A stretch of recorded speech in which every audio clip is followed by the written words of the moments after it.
வணக்கம். இன்னைக்கு ரொம்ப துக்கமான நாள். தொண்டெல்லாம் அடைக்குது, தொண்டையை அடைக்குது, மண்டையை அடைக்குது. படம் தள்ளி போயிடுச்சு. நான் என்னென்ன எதிர்பார்த்தேன் தெரியுமா? ஜனநாயகன் படம் வரும், அதை பார்க்கலாம். இதுக்காகவே பகவந்த் கேசரியை பல தடவை பார்த்துட்டு வந்தேன்.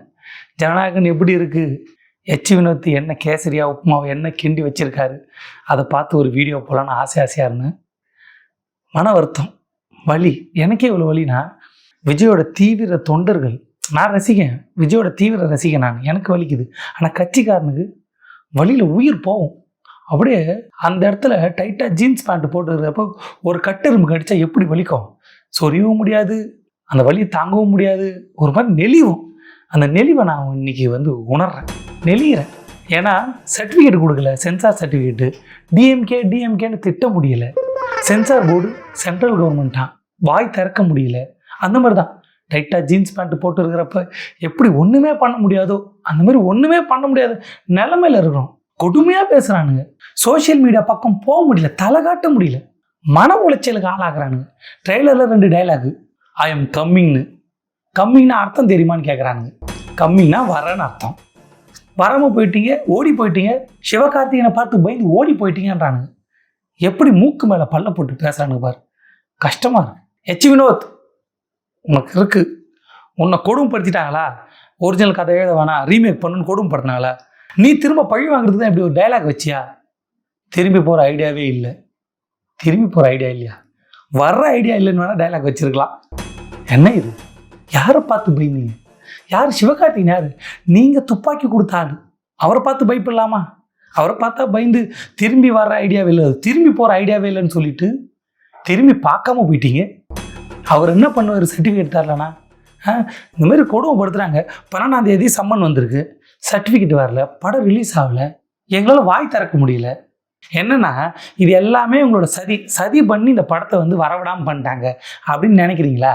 விஜய் ரசிகர்லாம் வருத்தத்தில் இருக்கிறீங்களா? ரொம்ப சோகத்தில் இருக்கிறீங்களா? படம் வரலன்னு ஃபீல் பண்ணுறீங்களா? நீங்கள் சந்தோஷப்படணும், நீங்கள் குதூகலிக்கணும், எகிரி குதிக்கணும். ஏன்னா படம் என்ன ஆயிருக்கும்?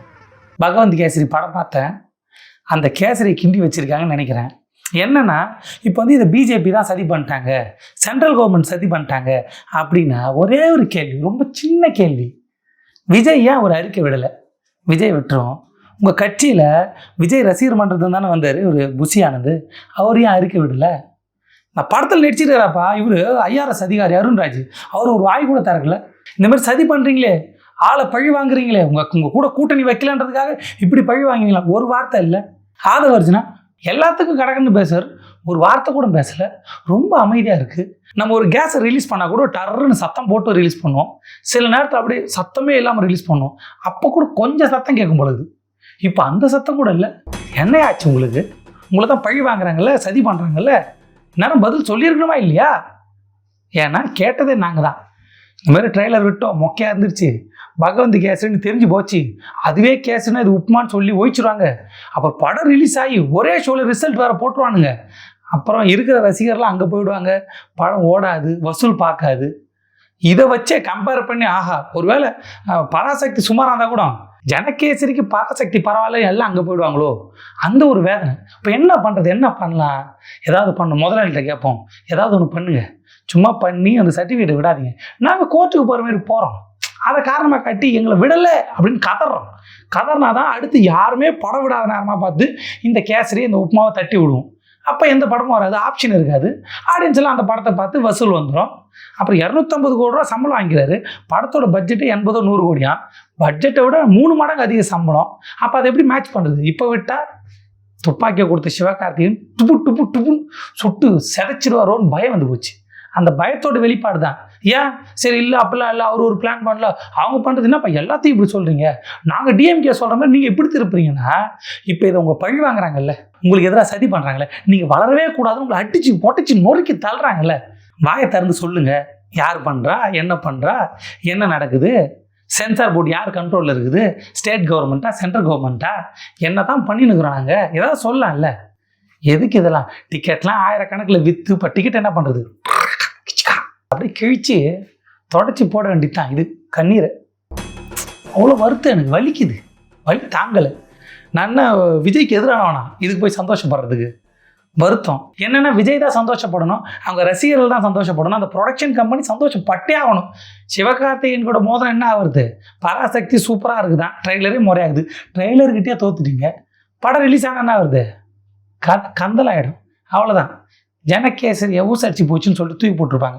என்ன இதே 5 மணி நேரம் கிண்டிட்டு இருந்த எச்சி வினோத், நல்லா செஞ்சிட்டப்பா நீ, உன்னை ஒரு கதை எழுதவானா ரீமேக் பண்ணுன்னு சொன்னது ஒரு குத்தமா, அதுக்கா இப்படி போட்டு அப்படின்ற வார்த்தைகள் வந்துடும்ல. நான் கேட்டேன், என்ன இந்த மாதிரிலாம் பேசினுக்கிறீங்க? ஒரு மனசாட்சி இல்லையா? ஒரு மனுஷன் படம் எடுக்கிறான், அதில் நிறைய பேர் வேலை செஞ்சுக்கிறாங்க, அது எத்தனை பேருக்கு நஷ்டமாகுது, எவ்வளோ கஷ்டமாகுது, அந்த தேட்டரில் எவ்வளோ நஷ்டமாயிருக்கும், 1000 2000 டிக்கெட்டு வாங்கினா எவ்வளோ கஷ்டப்படுவான், நீ மாதிரி இப்படி பேசுறியப்பான்னு கேட்டதுக்கு அவன் ஒன்று சொன்னான். ஏங்க ஒரு 3 பேர் வச்சிருக்கிறாங்கல்ல, ஜிம்மி கடின்னு போட்டு கடிச்சுன்னுக்கிறாங்கல்ல, கடைசி படம் இதுவே ரஜினியோட கடைசி படம், கமலோட கடைசி படம், அஜித்தோட கடைசி படம் வந்தால் யாராவது இப்படி எதில் விடுவாங்களா? ஒரு நாகரிகம் வேணாமான்னு, மனசாட்சி வேணாமான்னு கொடுத்த காசுக்கு மேலே கடி கடிச்சாங்கல்ல, அந்த கடி கடிச்சவன் பேசலாம்ல. யார் பின்னாடி யார் இருக்கா, எந்த கட்சி இருக்குது, யாரோட ஆட்சி இருக்குது, சென்ட்ரல் கவர்மெண்ட்டா ஸ்டேட் கவர்மெண்ட்டா, ஏதாவது பேசலாம். ஒரு வார்த்தை கூட பேசலை. அதுக்கு பதில் என்ன சொல்கிறாங்க தெரியுமா? படத்தை பார்த்தவங்க சொன்னாங்க படம் சூப்பராக இருக்குதான், 2.0 3.0 இது. ஒரு ரோபோ கூட சண்டை போடுறாராம், அப்படியே ரோபோ வயிற்றுல கையை விட்டு ஆப்ரேஷன் பண்ணி இது பண்ணுறாராம், ரோபோ கூட சண்டையா அப்படியே பறக்கிறாராம், மிதக்கிறாராம், பூர்றாராம். எப்படி சொன்னீங்க கேட்டால் பார்த்தவங்க சொன்னாங்க. யார் பார்த்தா? படம் எங்கேயுமே ரிலீஸ் ஆகலை, பார்த்தவங்க வந்து இவர்கிட்ட சொல்லிக்கிறாங்க, படம் சூப்பராக இருக்குடா போய் சொல்லுங்க. 3 பேரும் மாத்துக்கட்டில் படம் சூப்பராக இருக்கு ஆகா ஓகன்னு எதுக்கு சொல்லணும்னா படம் சூப்பராக இருக்குன்னு ஒரு பிம்பத்தை கட்டமைச்சிடணும். அப்போதான் படம் நல்லா இல்லை, வந்தால் ஃப்ளாப் ஆகிடும், சிவகார்த்திகேயன் தோற்று போயிடுவோம் அப்படின்ற உண்மையை மறைச்சி சூப்பர் படம் தான் இவங்க வெளிவர விடலை. வெளிவந்துன்னா தெரிஞ்சிருக்கும். நேரம் அந்த படத்தை மோத விட்டுருந்தா அப்படியே ட்ரெயினில் மாட்டு வண்டி மாதிரி செதிரி இருக்கும் பராசக்தி அப்படின்னு இருப்பாங்க. ஆனால் முடியல, படம் சூப்பர் படங்க, A1 படம், எச் வினோத் ரீமேக்கா அப்படி போட்டு கிண்டி கெடாசிருக்காரு அப்படின்னு பேசினுக்கிறாங்க. ஏன்னா அதை ஒரு காரணமாக காட்டலாம், படம் சூப்பர் படங்க, நாங்கள் வேணுன்ட்டுலாம் வாண்டடாக சொல்லி வாண்டடாக ஒரு கேஸை போட்டு வாண்டடாக டிலே பண்ணி பழைய தூக்கி யார் மேலேயா போட்டுட்டு நல்ல படம் ரிலீஸ் ஆக முடியல. இதுக்கெல்லாம் காரணம் பாருங்கள், அரசியல். ஒன்று கொள்கை எதிரி, இன்னொன்று வந்து அரசியல் எதிரி. இந்த 2 எதிரி என்னை போட்டு தாக்குறாங்க, அதனால தான் என் படம் வந்து ரிலீஸ் ஆகலை அப்படின்னு ஒரு வேதனையை கக்கலாம். அந்த ரிலீஸ் ஆகலை, ஓகே, காரணம் இருக்குது, சென்சார் போர்டு சர்டிஃபிகேட் கொடுக்கல, எதுக்கு ஒரு அறிக்கை விடுங்க, அந்த 3 ஜிம்மியை போட்டு கடிக்க விடுங்க. கடிக்கல, அறிக்கை விடல, ஒரு வார்த்தை கூட பேசாமல் இருக்கிறீங்க. ஏன் பேசலை? பேசணும்ல, நியாயமாக தான் பேசணும். இதே எப்படி வச்சுக்கலாம், இதே டிஎம்கேவோ இல்லை ஸ்டேட் கவர்மெண்ட்டோ ஏதாவது பண்ணிச்சுன்னா அவ்வளோதான் டியா அப்படின்னு கத்திருப்பீங்க. மேடைக்கு மேடை கத்துறீங்க, டிவி கேடா இதுடா அதுடான்னு.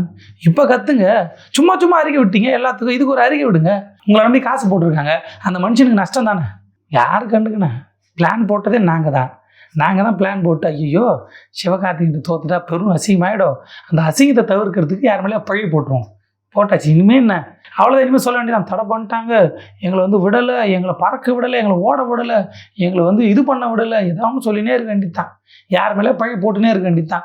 அஜித் ரசிகவா, டிஎம்கே இங்கோ, சிவகார்த்திகேயன் நீ செத்தடி அவ்வளோ தோண்டு, இனிமேல் பாரு என் தலைவன் கூட படத்தை விட்ற. ஏங்க அவர் சொன்னாருங்க, அண்ணன் தம்பி பொங்கல்னாரு, தம்பி பொங்கல் தான் பொழுது, அண்ணனை காணோம். அண்ணன் ஐ எம் கம்மிங்கிட்டு போனார், எங்கே போய்கிறாருன்னு தேடினுக்கிறோம். கம்மின்னு பார்க்குறோம், தூரத்தில் ஒன்றும் தெரியல.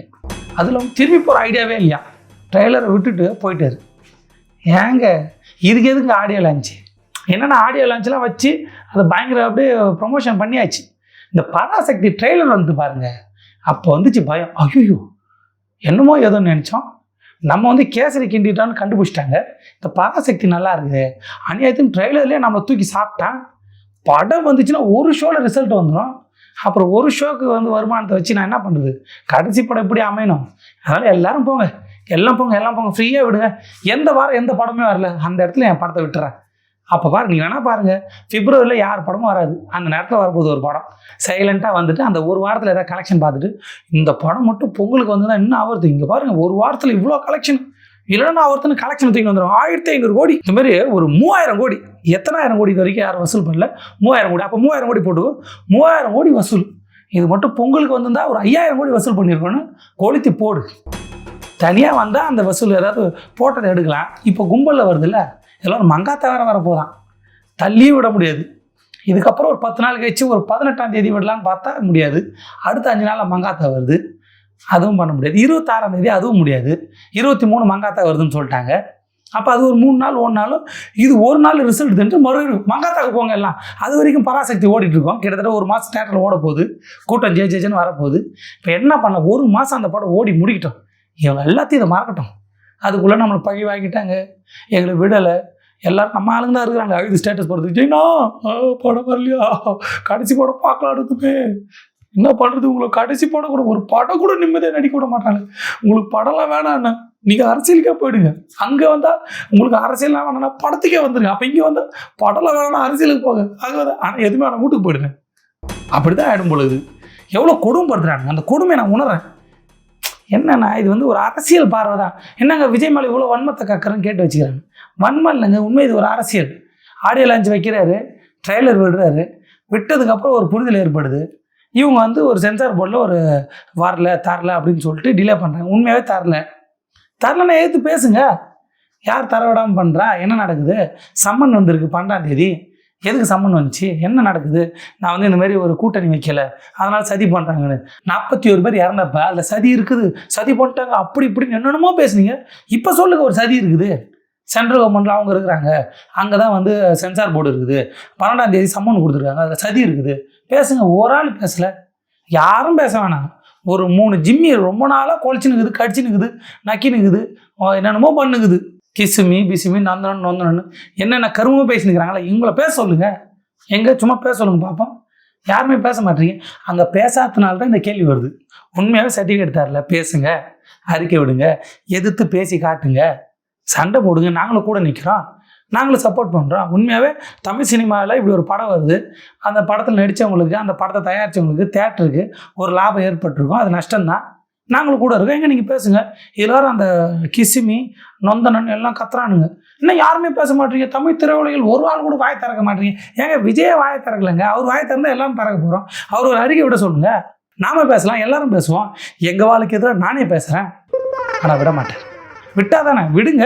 சதி பண்ணிட்டாங்க, தொல்லை கொடுக்குறாங்க, வாழ விடலை அப்படின்னு சொல்லுங்கள். சொல்லவே மாட்டார். நல்லா புரிஞ்சுக்கணும், அவருக்கு முழுக்க முழுக்க பிஸ்னஸ் தான். அதுக்கு ஒரு காரணம், தலைவா படத்துக்கு ஒரு பிரச்சனைன்னு சொன்னாங்க. தலைவா படம் நல்லா வரைஞ்சி ஓடிச்சா, அதை ஓட வைக்கணும், அதை பேசு பொருளாக்கணும்னு அப்போ ஒரு பிரச்சனை.